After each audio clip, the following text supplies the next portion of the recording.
Betsy Lake remember him, plus new details on what happened. Shot in the arm. The effort to catch up on vaccine distribution after winter storms halted deliveries, when Ohio expects to get more.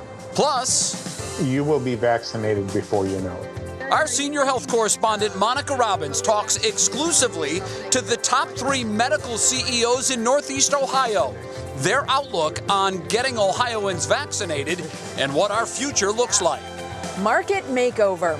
The new improvements at the West Side Market to attract new vendors. But will it be enough?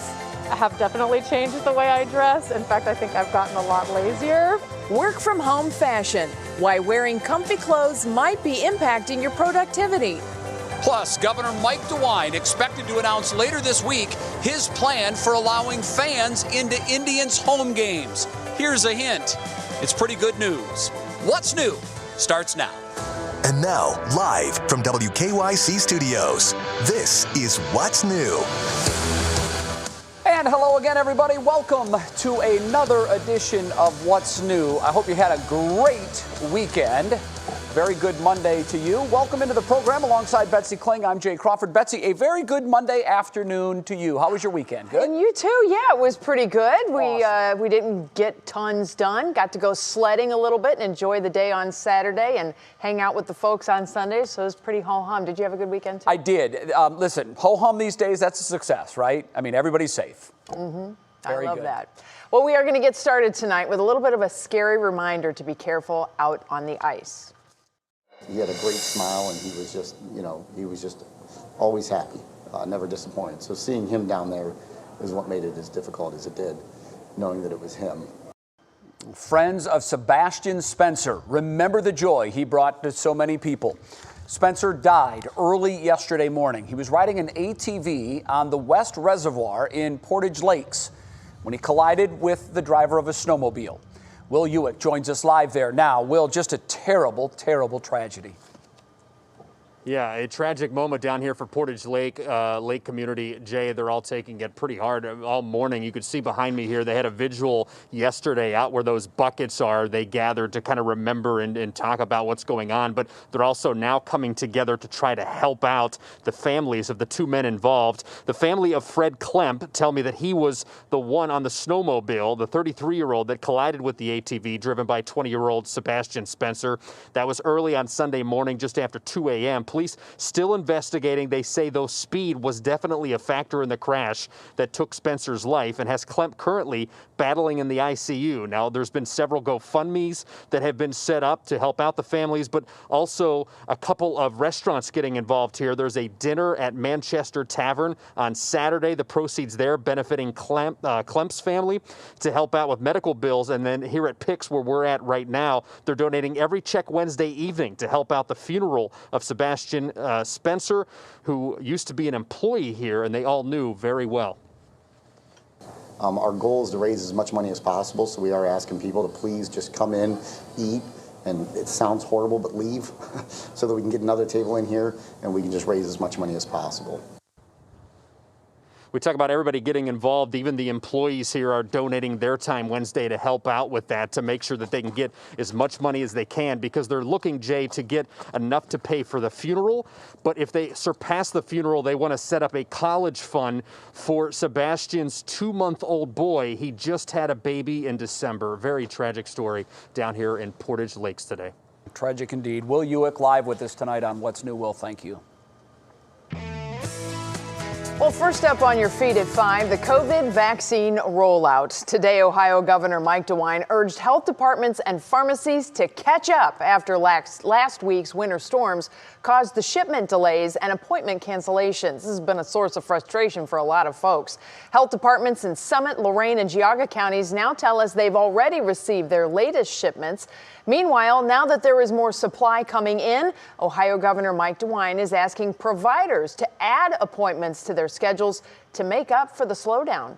We've got to get caught up, and that may mean doing it in the evening, that may mean doing it on the weekend, but we want to get caught up just as quickly as we can. Well, DeWine says additional delayed shipments of Pfizer and Moderna are to arrive in the next couple of days. He also said it will likely be several more weeks of vaccinating the current group of 65 and older before moving on to the next category, which would be 60 and up. Well, as we all continue to look for signs of returning to normal, here is a big one.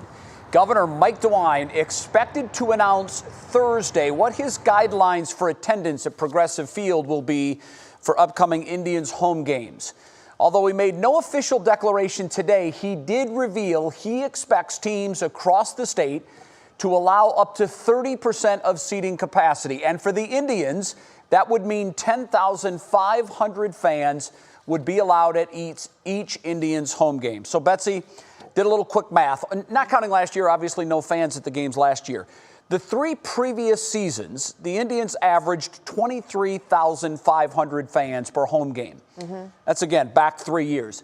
That's exactly 2/3 capacity. The governor Thursday expected to announce 30% will be allowed inside. So not a complete return to normal, but I can't tell you how big this will be for so many who remember at the start of this last year, the first thing that many of them had taken away from them were sporting events, and Indians games clearly was one of them. And everybody complained about it, and we sang the blues, yet in the previous how many years in April Tuesday night games, how many fans did we pack in the stands then? So just remember that as the tribe comes home. Certainly excited to get that. It's good. It's good news. It really is, especially for those that have missed sitting in stadiums watching professional sports. It is a very cool thing to do, no matter what time of the year. We love it here at Cleveland.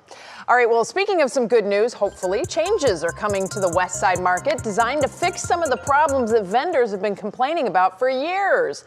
And if all goes as planned, the multi-million-dollar upgrade will be exactly what's needed to fill vacancies. Brandon Simmons shows us what the upgraded stands are expected to look like. The West Side Market has been plagued with problems over the years. Issues with drainage, leaks abound, even faulty electrical systems. There's a lot of things happening on the horizon for the market.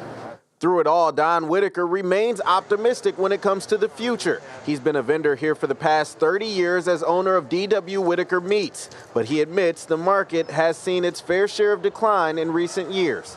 We've had a lot of tenants retire in the past few years. We're at 58% occupancy right now, and 5 years ago we were at 97%. But now the city of Cleveland is doing work to attract new tenants and keep current vendors in place by addressing some of the biggest issues. A renovated prototype booth at the market shows off upgrades to the electrical system, enhanced lighting, new flooring and drainage, along with improved 3-compartment sinks. The city has allocated $2.6 million to overhaul all the booths. But is it too late, as many vendors haven't been replaced after leaving? Hopefully, with some marketing to it, we got to reach out to everyone. It's a great opportunity if you want to start up your own business. The city is also working with a consultant to decide what to do with the declining market going forward. Options include keeping it or transferring ownership to a nonprofit. Regardless, the property itself is long overdue for upgrades. Like anything in business, it's what you put into it, you will get out of it.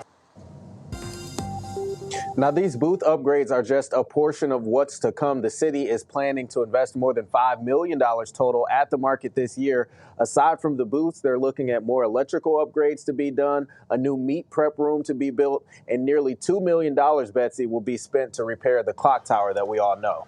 Well, you know what, Brandon? If they get that money in there and you bring the vendors in, it's still up to the customers, all of us here around Northeast Ohio, to get there and actually get to shopping and support those vendors. So speaking of, when will the work to remodel all of these booths be done? Now, that's one thing that's still up in the air. The city first wants to gather feedback on the prototype from the vendors who are there before they move forward on spending all of that money on the entire project, Betsy. Like that they're including the vendors' input. Certainly important there. Thank you so much, Brandon. Coming up next on What's New, we have a 3 News exclusive as senior health correspondent Monica Robbins talks to all 3 CEOs of Cleveland's health systems. The candid conversation about vaccines you will see only here on Channel 3. And on a little bit different topic, Khloe Kardashian's new Instagram post is getting a lot of buzz right now. What the TV star could be revealing to her fans ahead in your pop break. And wow, what a difference we saw in temperatures, Matt Wintz, from early yesterday to where we were today. It felt pretty good. Yeah, Jay, boy, what a change that we've had. We had 16 days in a row below freezing. We finally jumped above that yesterday, and you see, take a live look at CSU Cam. It's not looking quite as wintry outside, but we've got an active pattern this week. The storms are lining up towards our west. We've got one that's going to clip in here tonight. No pun intended, it is a clipper. We'll talk about those impacts and the thaw that's ahead of us this week coming up in the forecast. All right, thanks so much, Matt. And you know what? It is a new week, and that means we have a new neighborhood to talk about for Save Our Sauce. We are in downtown Cleveland at Gillespie's Map Room in the Warehouse District. It's a bar by night, but any time of day you can get an awesome pizza here. It is a WKYC fave. Everything from Hawaiian to Jersey style. Check out this restaurant and more from our Doug Tratner at WKYC.com/Save Our Sauce.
Welcome back to What's New. Now to a 3 News exclusive. Leaders of Cleveland's big 3 health systems join senior health correspondent Monica Robbins for a virtual conversation. We are talking the CEOs of Cleveland Clinic, University Hospitals, and Metro Health answering your most asked questions and shedding light on how COVID-19 is changing the landscape of healthcare for all of us. First up, vaccines, in a conversation you'll see only on Channel 3. One of the main things I'm getting asked about is the difficulty for people to get a vaccine. Any words of calming you can give people, what they need to do, how they, your thoughts on the rollout and the governor's plan on distribution. Is that the correct way of doing it, or do you think things need to be changed? I think the governor is doing the best job he could with the limited amount of vaccines we have. There is no right way to do this. This is you have to figure it out as you go along, and you see where the highest risks are, and do that. I can say to you, you want calming words, I would say is that you will be vaccinated before you know it. I know it's going to seem like a long time for the new vaccines to come on board, but they are coming on board, and we'll be utilizing them. And just have the confidence is that when it's available, we will vaccinate you. We have to realize that there are millions and millions of our fellow citizens who are still patiently waiting for a vaccine. So these are difficult times. But I would like to assure everyone that this too will pass, and it will pass very quickly. New vaccines are coming up with a speed and a pace that is unprecedented. And but let's just take a journey back in time. A year ago, we were struggling with testing for COVID. Right now, nobody worries whether they can be tested or not, because testing is available everywhere. I am absolutely convinced that within the next few months, we're going to have new vaccines and a sufficient supply of vaccines that we will be able to vaccinate all of those in need. Dr. Megarian, are you thinking that the COVID vaccine is going to be something that we're going to have to deal with just like a flu vaccine each year? I do. And I think the pace of the variants that we're seeing emerge is such that it will probably be very much like the influenza virus, where every year we have a new a new variant, and that drives the vaccine development. And then that is what we get as a shot every year.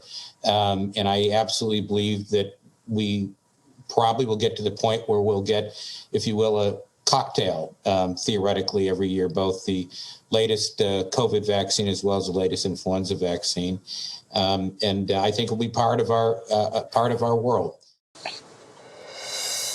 Now, this is the first time I've managed to get all three of them to join me together at once. And I have to tell you, it was incredibly refreshing to see not only how well they got along with each other, but also how dedicated they are at keeping and growing the collaboration that they actually started before the pandemic. The difference is COVID revealed how important that collaboration will be to move forward. And the good news is it's not just these hospitals. The pandemic brought together all of our systems in Northeast Ohio. Bets? Oh, Monica, it's definitely a huge get, and we're going to get as much out of it as we can. So what are you going to be bringing us tonight at 6? Well, at 6, we're going to discuss the biggest concerns they have post-pandemic. And you're going to hear that each of them had a very different answer.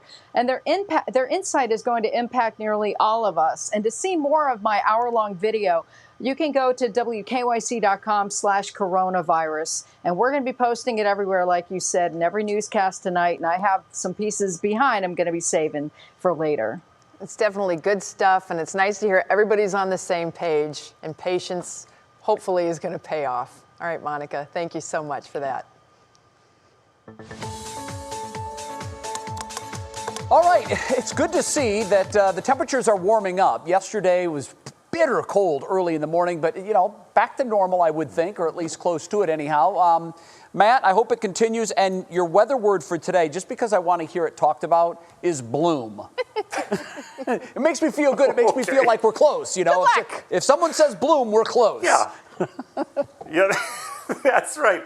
Jay, when I'm walking out in the streets in the summer or in the wintertime, I'm always listening for that word out of one of the neighbors. And you're right. As soon as you hear it, boy, it must mean that we're turning the corner in a hurry. So we'll get that in here for sure. I want to start kind of big picture across the country. All that frigid air we have that literally went straight south into Texas is now back where it belongs. We kicked it out of the U.S. It's back towards the North Pole again. So we've got a moderate brand of cold across our portion of the country, but that's really what we're going to stay in. We're going to say goodbye to the bitter cold. In fact, look at these temperatures. We've been in the 30s. As Jay mentioned, it was nice compared to where we've been. But areas that had the snow, Nashville, all the way back towards Texas, this is their second day in the 50s, 60s, and 70s, and they've melted a lot of that snowpack. In fact, just a couple days ago, 73% of the lower 48 was covered with snow. We're now down to 47%. So it's certainly shrinking in coverage in terms of that snowpack. You can see we've got a decent dose here across Northeast Ohio still. But watch what happens as we go throughout the week. We bring that warmer air in here slowly. That's going to be the key.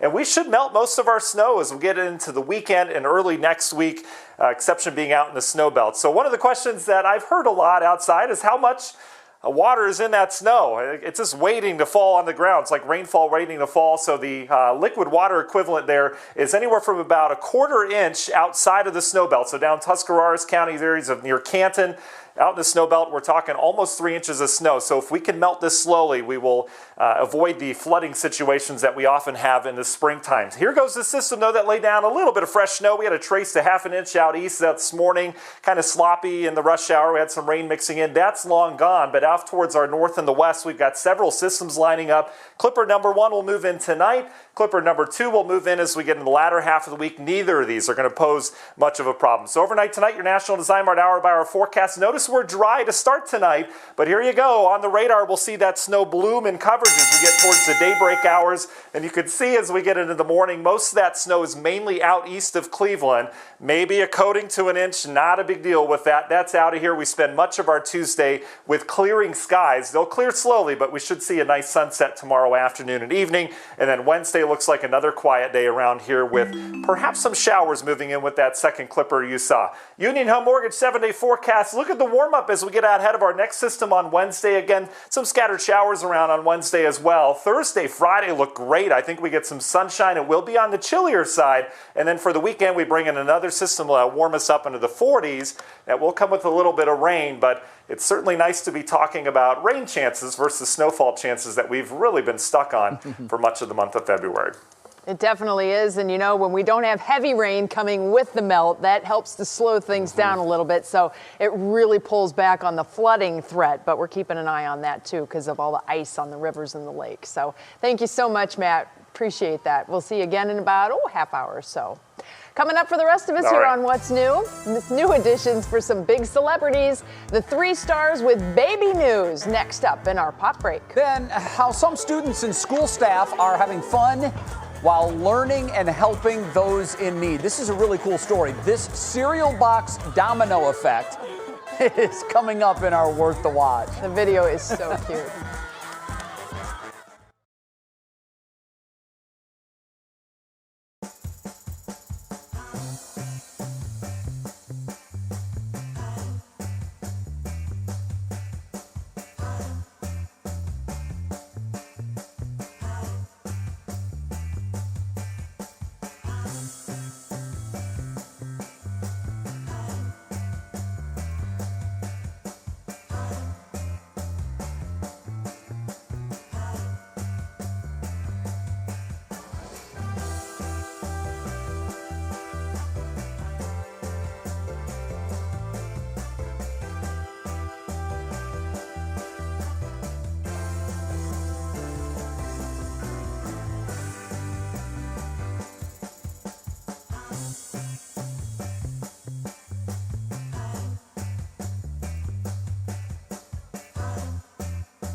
It's a celebrity baby boom. Kiara Cotton tells us which celebs have some big baby news coming and which ones are starting new relationships in today's Pop Break. Is Khloe Kardashian engaged to longtime boyfriend Tristan Thompson? Fans of the entrepreneur and reality TV star are speculating after she posted a picture over the weekend sporting a massive rock on Instagram. The picture was a promotional shot for her new shoe line under her brand Good American. Khloe and Tristan have had their struggles during their relationship, but most recently have discussed a second child. Together, the couple share 2-year-old daughter, Truth. Hip-hop artist Megan Thee Stallion is trading in her savage ways for love. Over the weekend, the 26-year-old rapper confirmed her relationship with fellow artist Partisan Fontaine. In an Instagram live, she responded to a fan saying, "I never said hot girls can't have boyfriends." Party also confirmed the news, sharing pictures from his Valentine's Day surprise for Megan on Instagram. Megan later tweeted, "I'm healthy, I can take care of myself, my friends and family love me, my boo love me, Beyonce love me, I'm just happy and blessed." And that right there is real hot girl stuff. And in the last week, several celebrity couples have welcomed new additions, including NFL quarterback Patrick Mahomes and his fiancée Brittany, who welcomed their baby girl Sterling Sky on Saturday. She weighed 6 pounds 11 ounces. And Wilmer Valderrama is also a first-time dad. The 41-year-old posted a picture of him and his fiancée Amanda with their new bundle of joy saying, "Straight out of heaven, we welcome our first daughter." And last but not least, R&B singer Ne-Yo announced that he and his wife Crystal are expecting their 5th and final child together. The news comes just days after they celebrated their 6-year wedding anniversary. From potential engagements to new additions, so far 2021 has been filled with love. Here's to hoping we can keep it up. Back to you guys. What's going on in that? Man, there's a lot to unpack. Yeah, there is. We've talked before about how we expected a baby boom because of the pandemic, and then we saw actually the opposite. The birth rate actually went down. And what we didn't see coming was the divorce spike. And there is no question, I read a piece yesterday about this. In the celebrity world, divorces are going nuts. It seems like no one can live with each other when they're forced to be in the same space for long periods of time. And you're under public scrutiny at all times, day, night, and not in easy. between. Yep, not easy. Okay, time now for our Worth the Watch. I love this video. Some students at an elementary school in Michigan are having fun, all for a good cause. They asked community members to donate boxes of food for a school project. They wanted to show how chain reactions work. So they used over 600 boxes of donated cereal to create what we've all done before, just not at this level, a domino effect. All the food was later donated to local food pantries, and as you can see, they had a very impressive run. And my favorite part of this, Betsy, is you could hear the roar from the students as it was coming close to them. Right? And as the boxes go down right in front of them, you can literally see their little hands come up and they're like so excited. There it is, there it is. So much great fun. work. That's a good idea. How many times, though, when you were a kid, did you set up this long domino chain and then you accidentally bumped a domino in the middle of it and it was done? All wiped out, you had to start over. Always the worst. It's kind of like trying to build stuff with Legos and they pop apart. Got to be patient. You definitely have to be patient. Pretty cool, though. We're all good at that, aren't we? All right, still ahead for us here on What's New. We're talking dressing up for work. Yes, even those of you who are at home, how your outfit impacts your job performance. Interesting. Yeah, well, the best part of working from home for me was flip-flops and shorts all day. No, I guess not anymore. Plus, keeping the lights on. This is an important 3 News initiative. We're helping people who are struggling with their electric bills. Rachel Polanski shares some of their stories. You're going to want to see this. And George Clooney is set to produce a new docuseries based on a decade-long abuse scandal at one Ohio university. Details on that decision coming up.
And now, live from WKYC Studios, this is What's New. Welcome back to What's New. It is 5:30, or just about 5:30. I'm Betsy Kling alongside Jay Crawford. Jay, happy National Margarita Day to you. Oh, wait, is it really? It really is. We have more on the margarita coming up if we get to do our pop quiz question. Yeah, I feel like we should be partaking in that at some point during the day. Maybe later in the evening. See, this is where it's nice because you're at the end of your day and I'm at the beginning. You got a long. Yeah, I'm sorry about that. I won't say. Okay, hey, listen, I'm so easily amused, and I'm very excited for this. It is our official What's New countdown to springtime. We are now, Betsy. I love this. 25 days to the official start of spring. And I want to give a special shout out to David Hervatin, who came up with this high quality graphic. I mean, this is professional broadcasting stuff there. And we will be doing this every day until the official start of spring. We sort of stumbled upon this last week when Matt Standridge said, 30 days away. It's the little things, folks, but 25 days now and counting. I like how I'm just kind of in the background, like, it's spring someday. I love the squirrel on my shoulder. Yeah, that's classic. So good. All right. Thank you, David. It is 5:31 right now. We're going to get our bottom of the half hour started with three things that you need to know. Today, Governor DeWine held a Rare Monday briefing to discuss nursing homes. There are still some federal restrictions in place, but the good news is the governor is urging nursing homes to allow compassionate care visits. These visits aren't just for end-of-life situations. They're visits that are deemed appropriate by the facility. DeWine is sending a letter to all nursing homes across the state reminding them to check the state's positivity rates each week. He also said some visitation restrictions could be lifted soon. That's such good news for so many people. Oh, that has been, folks have been waiting for that for months and months. Now let's take a look at our daily coronavirus numbers. They are still way, way down. New cases today, just over 1,600, and that's more than 1,000 below our 21-day average. Speaking, Betsy, of positivity rate, we are just at the WHO's recommended threshold of spread, which is 5%. Hospitalizations down for the 15th straight day. We're now under 1,400 COVID-19 patients statewide. What a difference. Remember, not long ago, we were over 5,000 statewide. And the state of Ohio has now given just under 1.5 million first doses of the vaccine. That amounts to 12.4% of all Ohio residents. In case you're wondering where that fits in nationally, that number is 1 percentage point higher, 13.4%. And to our south, 1 week after dangerous and deadly winter weather crippled Texas, recovery efforts are underway. President Biden signed a major disaster declaration sending federal aid to help as thousands remain without power. More than 8 million people, friends, 8 million are still unable to drink their water. The governor announced a temporary ban on cutting off power to those in the state if a customer is not able to pay their electric bill. It's awful. All right, time for our top talker at 5:30, and it is all about working from home. Betsy, you've done it. I've done it. Millions of Americans continue to do it. In fact, we're just now at about the 1 year mark when many Americans turn their living rooms and bedrooms into home offices. And as the year has passed, you may have noticed this when you were working at home, as time went on, wardrobes became more and more relaxed. It's totally a different thing on the top than it is on the bottom. That's what we found out from a lot of folks. And experts say what you wear can make a difference in your job performance no matter where you are. Here's NBC's Chris Pallone on what we should be wearing. For many of us, working at home during the pandemic has meant lots of norms have gone straight out the window. I have definitely changed the way I dress. In fact, I think I've gotten a lot lazier. While some of us haven't looked at a tie or dress in a year, others don't feel ready to take on the day without getting ready for work as they always have. Give your body and your mind a mindset to separate your work from your social time, your free time, your family time. Turns out she might be onto something. There was this kind of prevailing mindset that, what you wear doesn't matter if there's no one there to see it. But people like journalist Annabelle Maldonado, who work in fashion, have found clothes can improve mood and, in turn, job performance. There's a meme going around on Instagram that says I'm happier when I like my outfit. And there's, that's not just fluff. There's some real science behind that. In fact, a 2012 Northwestern University study found subjects were more focused on a task when wearing certain clothes. So it's not only, what you're wearing, but the associations we have around it can really affect our performance. Of course, being too dressed up while sitting on a futon and surrounded by your kids' toys can be distracting as well. Maybe that's why some people have developed a work-from-home hybrid outfit. Wearing comfortable clothes is incredibly good for a person's mental health. As long as you're looking appropriate from the waist up in a Zoom meeting, wear whatever you want. Pandemic fashion, a new frontier for many of us still trying to find our footing in the new normal. Chris Pallone, NBC News. Okay, so there's so much there, Betsy. There's so much there. I subscribe with one of the theories that we heard in the piece. If you're comfortable, I just feel like you're going to be more productive and you're going to be better at whatever it is you're doing. And for me, the perfect at-home attire is a pair of sweats, slippers, flip-flops, shorts, some days even pajama bottoms. If you're comfortable, it works. I found that when I had a blouse on, I was in work mode. Like it's like it was different. I was slouched and, you know, flannel fat pants and sweatshirts and all that stuff up until about 4 o'clock. And then at 4 o'clock, it was like game time. Yeah. And it changed my attitude and the way I even sat up and everything. I don't understand it, but yeah, it definitely changes a little bit once you're dressed up. Yeah, there's some psychology there for sure. You know, you have to look good too. I mean, in our profession, we're presenting. So there were a lot of days I had shorts on and a top and a jacket, you know, button-up shirt and a jacket on, and I felt comfortable. I would do it every day if I could, for sure. All right, coming up on What's News. So here's a big question for you Indians fans. How will the team replace the production of Carlos Santana? We had to face this problem one other time. The second time he's left us. Now, we're going to tell you what some of those Indians fans are saying about what we should do. And then we're going to go a little more in depth on the royal family feud. What Prince William has to say about his brother and Meghan stepping away from royal responsibilities. And in today's Black History Moment, we're highlighting the National Underground Railroad Freedom Center. Here's Romney Smith.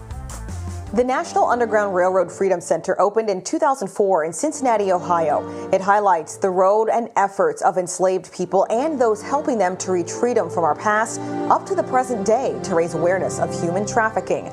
The museum's mission is to raise awareness, educate, and inspire every visitor. You have a chance to sense, feel with all of your senses these experiences that our ancestors, that individuals in the past that fought for our liberties experience, and to realize that there are various artifacts, there are various objects that have been maintained to allow us to hold on to those memories. The National Underground Railroad Freedom Center offers virtual programming for students and people worldwide. It welcomes more than 100,000 visitors a year as a place to remember and honor our rich history.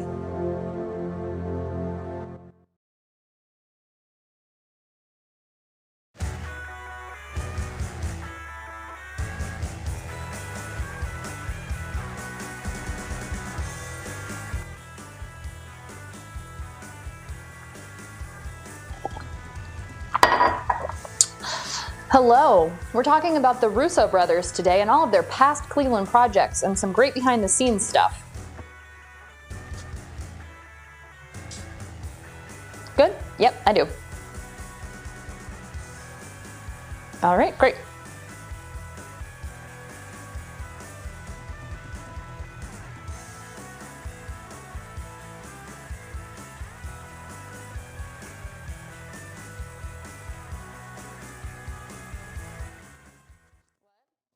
Last time I moved my car was to move it to Wow. The snowball. Yes. All right, bye. Bye. How are you doing? Yes. Rachel, mic check. 1, 2, 3. Rachel, mic check. 1, 2, 3, 4, 5.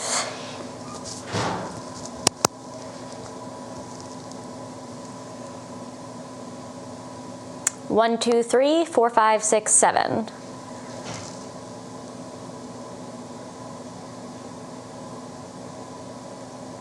Go.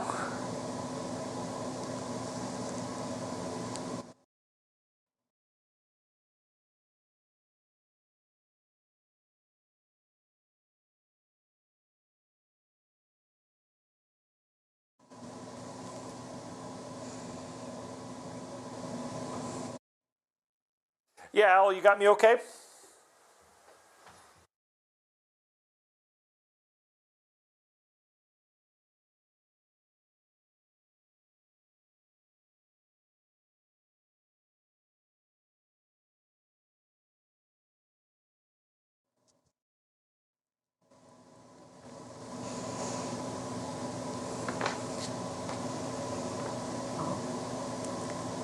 Go.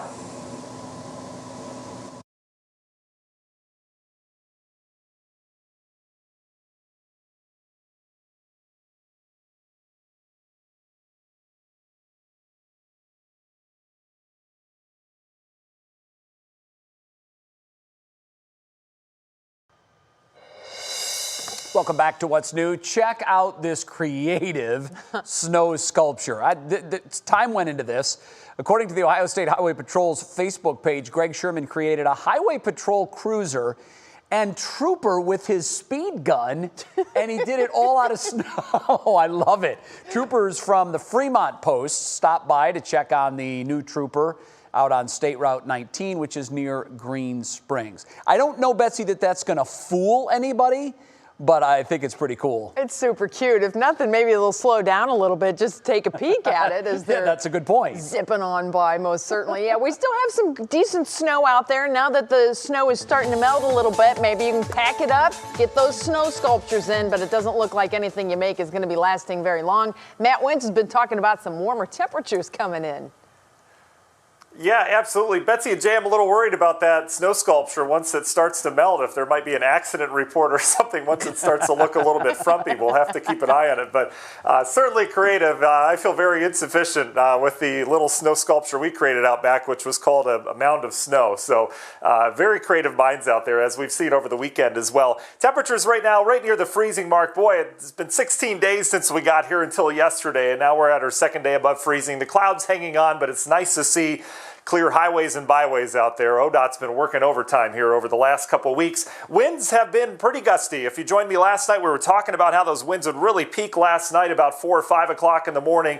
They're coming down a little bit. We're losing the gusts up towards the lakeshore, but still seeing some winds eclipsing 20 miles per hour. And they're not dying down tonight. They're actually going to pick back up. You can see some of the higher gusts as we get into the overnight hours, up over 30 once again. We're going to continue this windy pattern. The reason why we are now involved in the storm track. We've got a storm that went by with a pretty strong area low pressure, another one moving in off towards the north and the west, and yet another one beyond that. This is all riding the jet stream, which is coming right down from the north. Thankfully, it's not going all the way down towards Texas like it was last week, so we're getting clipped by these systems, no direct hits, and really no connection with Gulf of Mexico moisture, so these will be pretty quick-hitting systems, and we're not going to see a whole lot in terms of impact. So this is the one that moves in tonight. It's a clipper system. You can see some of the snow developing in the north woods of Wisconsin right now. That will overspread, I think, mainly the northeastern half of our area tonight. Your National Design Mart hour-by-hour forecast, keeping those temperatures steady, even rising tonight. Out ahead of that system, you can see some of these snow showers that develop mainly east of Cleveland during the morning rush hour tomorrow. May have some slick spots, but temperatures are going to be above freezing, so not anticipating a whole lot in terms of problems. Then tomorrow afternoon, more of the same. We'll have some clouds around. We should see some late day clearing with temperatures still in the 30s and above freezing tomorrow. Not too bad. And then that second system moves in Wednesday. That'll be a little bit different look. We're going to warm up quite nicely out ahead of that. I think we'll make it into the 40s. We'll likely have some showers around as that moves through. That doesn't look like it'll have a lot of moisture either. And in terms of snowfall, maybe a coating to a half an inch, maybe an inch as you get out towards Erie and Crawford County in Pennsylvania. Union Home Mortgage 7-day forecast. There's that bump in temperatures on Wednesday. We do cool down behind that, back into the 30s with some sunshine Thursday, Friday. And then for the weekend, an early look, a little bit of rain on Saturday, another hit of rain on Monday. But Jay, overall, I think we flipped this the script here. We're out of the frigid air and we're kind of looking forward to spring. As long as people keep saying the word bloom, we'll be okay. Yeah, see, it puts you in the right mindset, I'm telling you, and it won't be long. We'll be hearing the crack of the bat on the baseball and the smell of fresh cut grass. See? Your mood just automatically picks up. Matt, thank you very much. We'll see you soon. I love it. All right, now it is time to see what is clicking in Cleveland. And for that, we say good Monday to our friend and digital anchor, Stephanie Amy. Stephanie, I hope you had a great weekend. I did, Jay. Thanks. We're starting off with something that's shedding light on a very important topic here in Ohio. There's a big name behind a docuseries coming on the OSU sex abuse scandal. George Clooney has signed on to produce, according to The Hollywood Reporter. The series will be based on reporting by John Wertheim on Dr. Richard Strauss, who is said to have abused students over 20 years, ignored by the school before dying by suicide in 2005. Last year, Ohio State paid almost $41 million to 162 survivors of his alleged abuse. Now, with the Tribe saying goodbye to first baseman Carlos Santana, now they have to fill his shoes. Santana has gone to Kansas City on a 2-year deal, so that could mean Josh Naylor, new to Cleveland from the San Diego Padres in the Mike Clevenger trade, could move from the outfield to first, or Jake Bauers, who came to Cleveland in 2019 in the 3-way trade that brought Santana back here, might step up to fill the slot. And there's also Bobby Bradley, who's been a top performer for the Tribe in the minor league. Now, for the analysis on these guys, go to WKYC.com. And the Russo brothers are sharing incredible, never-seen content from their past Cleveland projects. Their first movie, Pieces, which Joe starred in, is what led them to connecting with director Steven Soderbergh. Soderbergh offered to produce their next film, Welcome to Collinwood, shot here and starring George Clooney, William H. Macy, and Luis Guzman.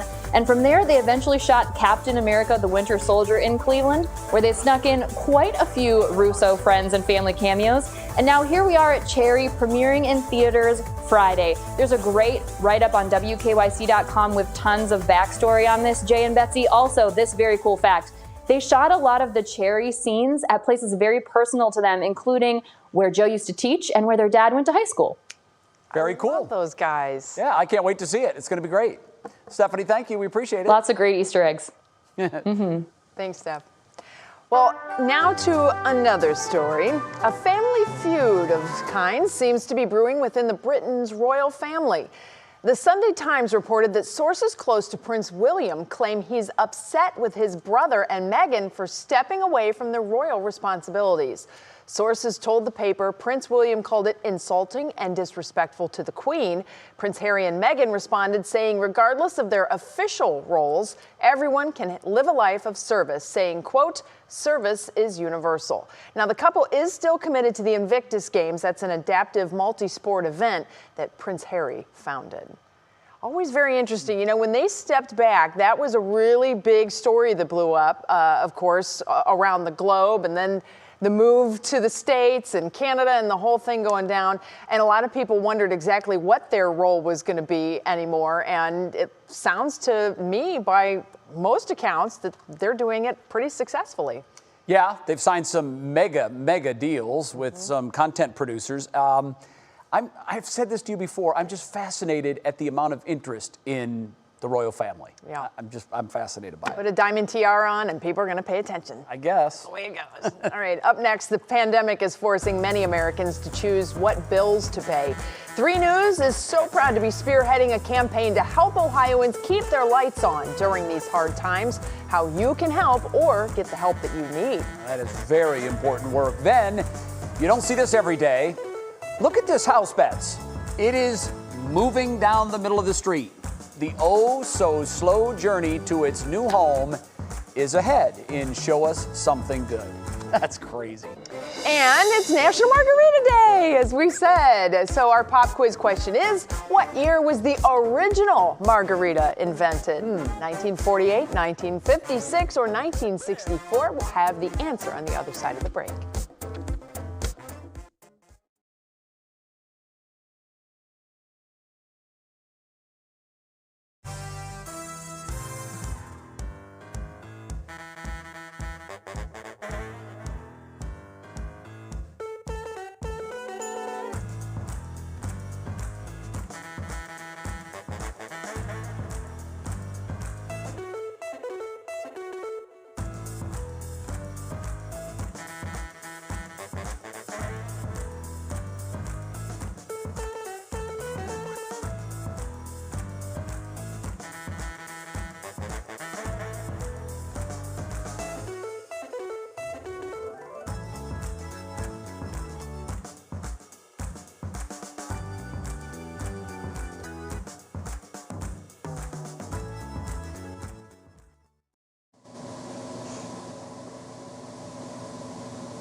Yes.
Well, before the break, we asked you what year was the original margarita invented. Now, there's a little bit of discrepancy on this, but since it is National Margarita Day, we're going to go with the answer, 1948. Margarita Sames invented the popular drink during an experiment at a party in Acapulco. So to you, we say, salud.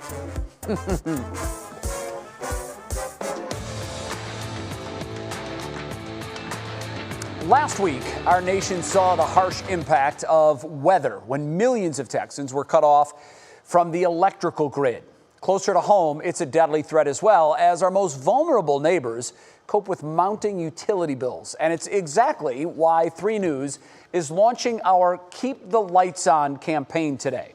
Spearheading this effort is 3 News investigator Rachel Polanski, who met with several residents living under this everyday threat of mounting utility bills and the fear, Rachel, of shutoffs. Hello to you, Rachel. Hey, Jay, I am so honored to announce the launch of our Keep the Lights On campaign. This is with CHN Housing Partners. Together, we are going to raise money to help our neighbors who are struggling to pay their utility bills, and you, our viewers, can help. I have no income coming in. I'm not getting any help from any of these services. For some Clevelanders like Terrence DeWalt and Katrina Tankera, just staying warm or keeping the water running is a daily challenge. Most people are out of work, laid off, or their unemployment. They have to choose between paying rent or putting food on their table. So it makes you feel very sad. And high demand for help has depleted assistance funds, creating a massive void of people unable to pay their utility bills. We're seeing an unprecedented need during this crisis, and it's a different need than what we've seen before because of all the job loss that people have had. And CHN's executive director says this crisis is not just affecting low-income families, but also those who have never applied for assistance before. And they're part of the reason why we launched our Keep the Lights On campaign. First, we only have a certain pot of dollars that are provided by the government. And second, that those dollars are not as flexible as many people will need and don't cover our entire viewing area. So what that allows for us to do is to fill those gaps within the system. You can head to keepthelightsoncle.org right now to donate, and every nickel we raise will go toward Northeast Ohioans facing utility shutoffs. Of course, our month-long campaign is not going to solve the utility crisis. We know this, but we're hoping to provide some short-term relief for those who really need it, Jay. Yeah, very, very important. Rachel, question for you. How will applicants be vetted to make sure that the money is going to the right place? Yeah, that's a great question, Jay, and that's exactly why we teamed up with CHN Housing Partners. They do this kind of thing for a living. They will be vetting our applicants to make sure that only those in need are truly getting the money. I also want to note that this money is not going to just go to people who say that they need it. The money is going to go to the utility provider, so you know that your money is going to pay those utility bills. All right, great. Thank you, Rachel, very much. This is certainly important work, and if you'd like more information on how you can help, or how you can access the program, you can head to WKYC.com/keepthelights on. Next on What's New, this house is on the move, literally. We're going to tell you why in our Show Us Something Good. That's next.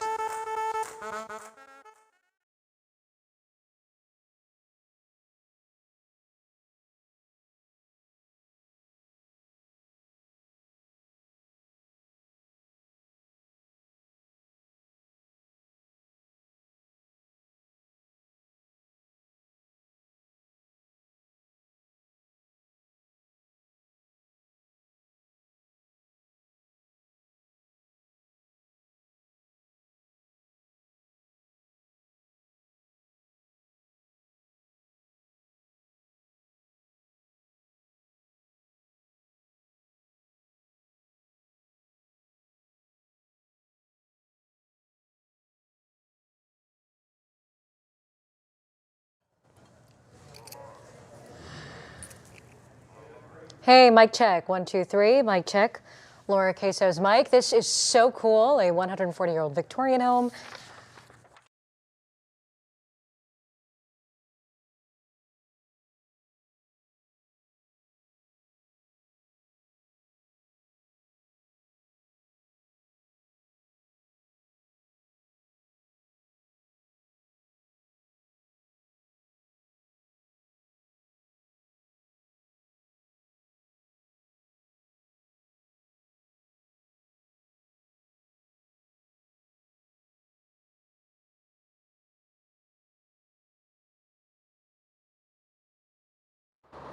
Check 1, 2, 3. 1, 2, 3. 1, 2, 3. Check 2, 3. 1, 2, 1, 2. Yep.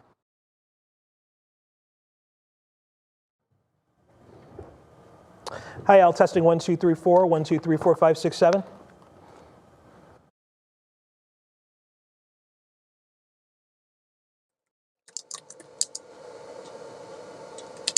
Hey, mic check, Monica. Hello, hello, hello.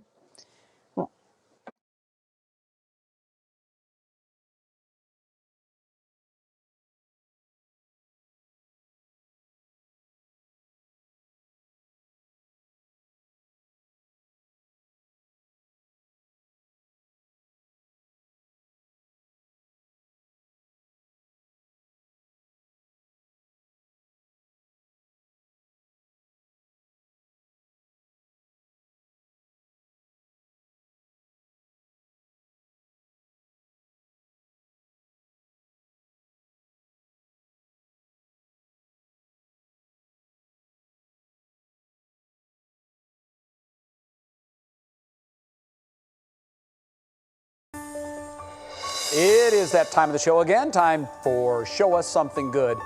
Look at the size of this house. It's an old 140-year-old Victorian, and it made its way down the streets of San Francisco this week. The house was loaded on this massive dolly. It moved a quarter of a mile at a less than rapid speed. 1 mile an hour, in fact, Bets. The owner moved the house because they said it was too nice and historic to demolish. A new 8-story apartment building will be built where the old house once stood. And because it's Monday, maybe you need an extra little boost. I wanted to share with everybody what I got to deal with this morning before I came to work. Friday, the girls were helping me do my makeup, and they started doing makeup on each other. I posted that picture. And then we had a makeup session on Saturday where the girls each did half of my face. And then today, this tiny little voice comes out of the bathroom and says, "Mommy, look at me." You can see the picture that I took on my Instagram feed at Betsy Kling or at Betsy Kling Weather on Facebook. It's violet and it's worth seeing. Trust me. We're out of time. Back tomorrow at 5. We invite you to join us then. What matters most?